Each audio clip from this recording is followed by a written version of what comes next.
Hey everyone, so we're going to talk about the multiplication rule today. And we're going to be looking at computing and interpreting probabilities using the multiplication rule. But first, we got to talk about two different types of events. So we're talking about independent events first, and we'll find those probabilities. And then we'll talk about dependent events, and we'll talk about those probabilities here on the second page. So first, let's talk about independent events and the multiplication rule that comes with the independent events. So when we have two events that are independent, what this means is that the two events do not influence one another, meaning that the probability of one event occurring does not affect the probability of the second event occurring. So when we look at independent, think if you're independent from each other, you don't affect the probability of one event does not affect the probability of the other. So if they do not influence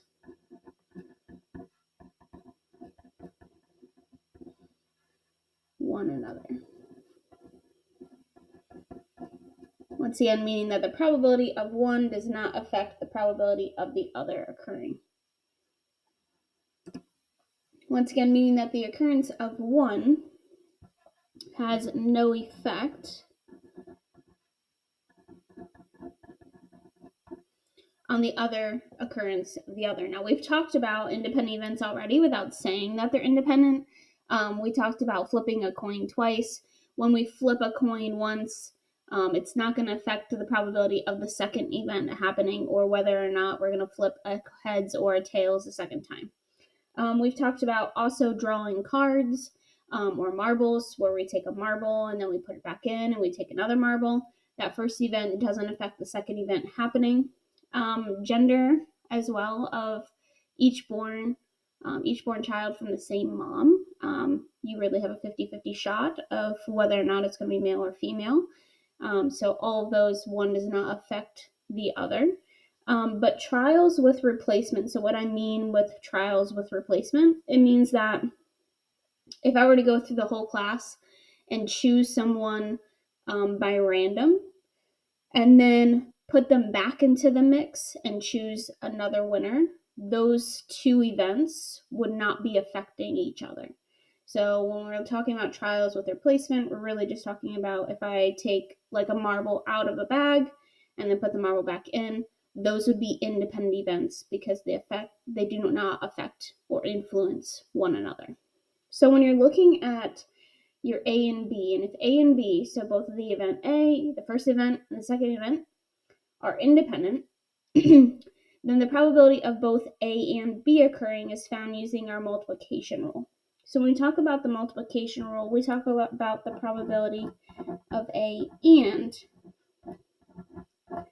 B occurring, because we want both of them occurring, which is the same thing like we talked about in our notation where we have A intersection B. All we're going to do is take the probability of A and we're going to multiply it by the probability of B. So if we ever see the probability of A and B, before we were just using common sense to look at the probability of A and B, but now we're going to take a look at actually looking at a formula. So we're just going to take the probability of A times the probability of B, and that has how we get the probability of A and B. The only thing is, this is used when the two events are independent. It talks about we're going to have independent events versus dependent events, but we're just going to talk about independent events for right now. But this formula right here, A, the probability of A times the probability of B, only is true to find the probability of A and B if the events are independent. So let's talk about a few examples here.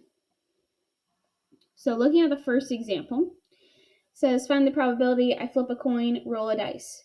These two events, flipping a coin and rolling a dice, are independent. Where we have our probability, where we have our event A happening is that we roll a coin. Event B is that they roll a dice. Me flipping a heads is not going to tell me I'm going to roll a 6 on the dice.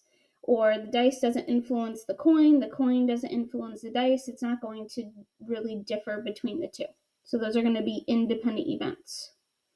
So if I want to find the probability that you flip a head and then roll a 5, we would need to find the probability of both happening by multiplying them together. Well, I know that the probability of a heads on a fair coin, assuming it's fair, is a 1 out of 2. 2 different opportunities. I have 1, which gives me a head. If I roll a dice, assuming it's the fair coin, so I want to find the probability of roll 5. Well, that is 1 out of 6 different options. So if I want to find the probability that I get heads and roll a 5, I would have my probability of A, which is 1/2, times the probability of B, which is 1/6.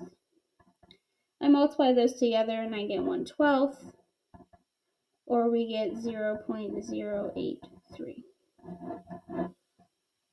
We just multiply those two independent probabilities together. So it's saying, what is the probability that Miss G will have 4 girls in a row?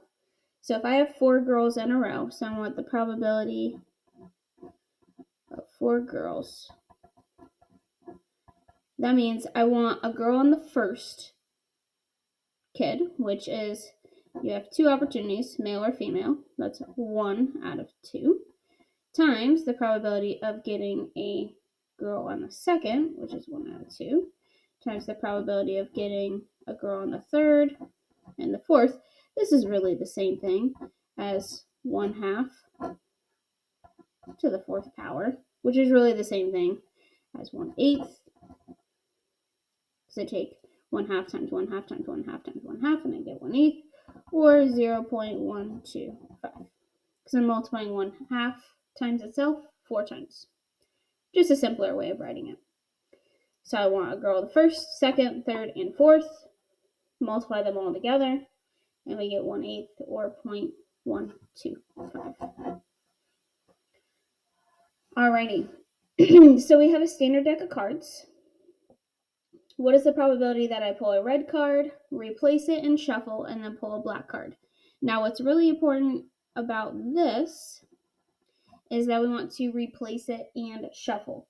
That is a key word for the fact that we want an independent events. The fact that I pull a card the first time, I'm going to put it back so that way it does not affect the probability of me pulling a black card, which we'll talk about here in a minute. That what if we don't replace it? What if we don't shuffle it? What if we leave that card, whatever the red card was, out? How does that affect the probability of the second event happening? Which is what our dependent events are. But looking at the probability of pulling a red card, so remember there's out of 52 cards in a deck, half of them are red. So we have 26 out of the 52 are red. And then when you put it back in, you still have 52 cards in the deck because you're still replacing that card. And then a black card is the other half of the deck, or 26 out of 52. And when we multiply those together, it's like multiplying 1/2 times 1/2, which gives me 1/4, or 0.25. All right, we're going to spin the following spinner 5 times. What is the probability that you land on yellow all 5 times? So we are going to assume here that we are spinning the spinner at the same place every single time. And we're also going to assume that we're not really changing how hard we're pushing that spinner, how hard we're spinning that spinner or that spinning wheel. So looking at how many yellow we have 3 out of the total 8. So I'm going to have 3 out of 8 for my first spin, and my second spin is not going to be affected because these are independent events. So I'd multiply 3 by 8. Again, once again, we have 1, 2. This is the third spin, fourth spin, fifth spin, or we're going to do the same thing like we did up here, and we can kind of shorthand it, which is the same thing as we take 3/8, multiply itself 5 times, and we get 0.007. Very small probability chance. So those are for independent events. So now, what if we didn't replace this card? What happens then? Where are we going with our values then? How do we calculate our probability? So we're going to talk about, okay, well, what if we have dependent events? So dependent events, when we're looking at our multiplication rule, dependent events are events that influence one another, that the probability of one event happening is going to affect the probability of the other happening. So looking at events are dependent if they influence one another. Think about it, sometimes we depend on what certain individuals say and we're influenced by what they say or what they do. Looking at the occurrence of one is going to affect the occurrence of the other. So the probability of one happening is going to affect that reoccurrence of the other or the second event occurring. Much like how we were just talking about trials without replacement, meaning that if I took a card out of that whole deck, well, there's only 51 cards that are going to be back in that deck. Or if I take a marble out, if I had 10 marbles, and I take a marble out, there's only 9 marbles in the bag. That's going to affect that next event happening. So if you have events A and B are dependent, and you're trying to find the probability that both A and B are occurring, it's a little different. So if we want to find the probability of A and B occurring,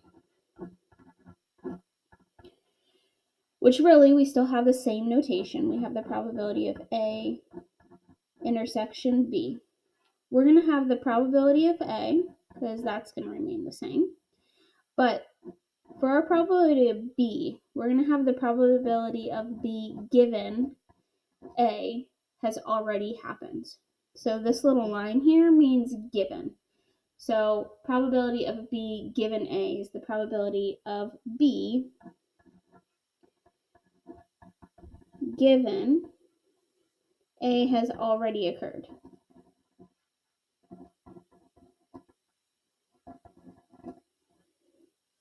So we have the probability of B given A has already occurred.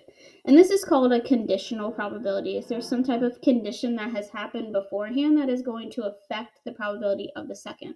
Or we've talked about conditional relative frequencies where we have a certain group of individuals, mainly the same thing, but we're going to discuss this more in the next lesson. So we're going to table conditional probability for a little bit. We'll come back to it. But looking at finding the probability of A and B when we have dependent events, that's where we're going to have our condition. A condition is being made because our probability of A is going to influence the probability of our B given that the fact that this has already happened. So we're going to look at a few examples. So we have a standard deck of cards. This is what is the probability of pulling a spade and then a 5. So it says nothing about replacing.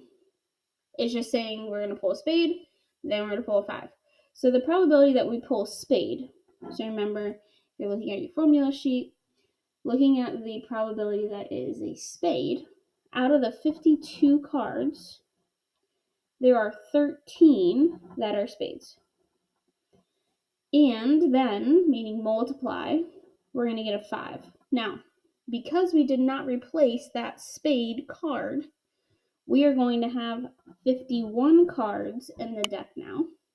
Because we have one less card, we have that spade. Assuming that it was a spade, we're having it left out. And we have 4 5s in the deck. Assuming that this first one was not a 5 of spades. So when we multiply these through, you'll have 0.02. Now, if you would like to assume, if you're thinking, well, what if I pulled the 5 of spades? How would that then affect my next probability? Well, if I were to pull that next 5 of spades, well, let's say that this first one, this is why we're given that A has already happened, this probability is probably going to be affected depending on what our first event actually was. If it was just a spade, which is great, Awesome, that's what this 4 out of 51 then would be, because there's still 4 5s in my deck out of the 51 cards left. But if this was a 5 of spades, then this guy right here would be changed. Well, I would have 1 less 5 to choose from, because my 5 of spades is already out of the deck. So I'd actually have 3 out of 51 instead. So it really just depends on whatever the first event happened. So I'm going to assume that the first event was not a 5 of spades, and we're just going to go with that probability. It's great if you were thinking that, well, what if I had a 5 of spades on my first card? Then that would definitely affect that top number here. The next one's a little more straightforward. So it says we have a standard deck of cards, 52 cards. So out of those 52, we first want to pull a jack. Okay, so first we're pulling a jack out and then pulling another jack. So this one, we're going to have both of our numbers affected because we have, starting with 52 cards, we know that there are 4 jacks, one of each suit, inside my deck. We're going to multiply that because we want and then another jack. So out of now my cards, say I pulled a jack, set it aside, I only have 51 cards left and also only have 3 jacks left to pull from.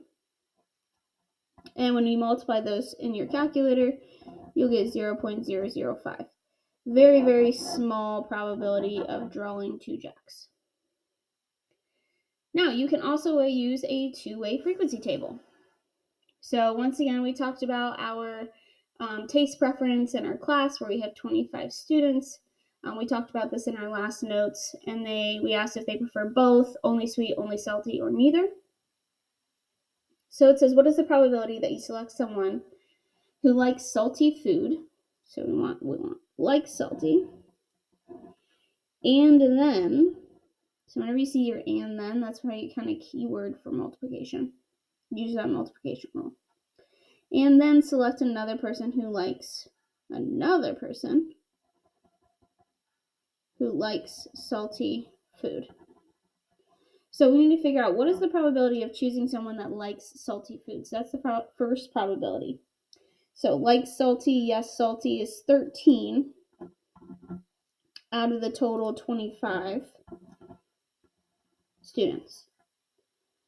And then we want to select another person who likes salty food. So we are not replacing that student because we want to select a different person. So selecting a different person, there is only 24 individuals to select from. And since it's another salty food lover, I'm going to make sure that I take out, assuming that we already chose someone who likes salty food, there's only 12 people to choose from. So I take 12 out of 35 times 13 out of 25 times 12 out of 24, and we get 0.26. All right, last question. What is the probability that you select someone who does not like sweet food? So we want someone that does not like sweet food. And then select a person who likes sweet food. So we want to select someone that does not like sweet food. So out of the 25 individuals, how many do not like sweet food? So no sweet. We have 8 people to choose from. Okay, assuming we already select that person, we're going to put that person aside. So we only have 24 people to choose from. And then we're going to choose or select a person who likes sweet food. So who likes sweet food? So yes, sweet. That is 17 out of 24 because there's no overlapping there. I'm not going to have someone, I'm either having no sweet or yes, sweet. So we have our 17. And when we multiply, we get 0.227 rounded. So once again, independent events are events that do not affect one another, meaning that the probability of the first event occurring does not affect the probability of the second event occurring. We just multiply the two probabilities together to find the probability of both of them occurring, or your and probability.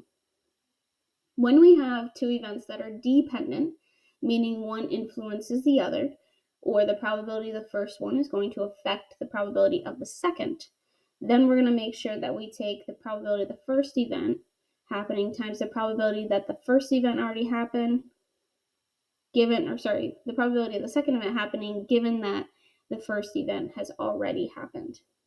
So on your practice worksheet here, your first 5 questions, you're just seeing whether or not they're independent or dependent. So you're going to roll a dice, and then you have on the 8-sided die and roll 1 on a 6-sided die, see if they're independent or dependent, and then also find the probability. So find both. So see if they're independent, dependent, write that down. Also write down what their probability is. The next one is a magic show act. So you're going to find all these different probabilities of his Act 1, Act 2, and Act 3, and Act 5. So technically he has 4 acts, but he has a 5th in there too. All right. And then we have all the students attending homecoming. So you have a 2-way table where you're going to get your probabilities from for part A, B, and C on the back. Something to keep in note is that students can get selected for multiple games. So students can be selected for multiple games.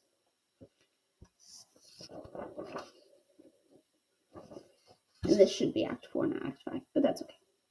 All right, other than that, you'll get your practice worksheet either after this video or later on. Other than that, I will talk to you soon.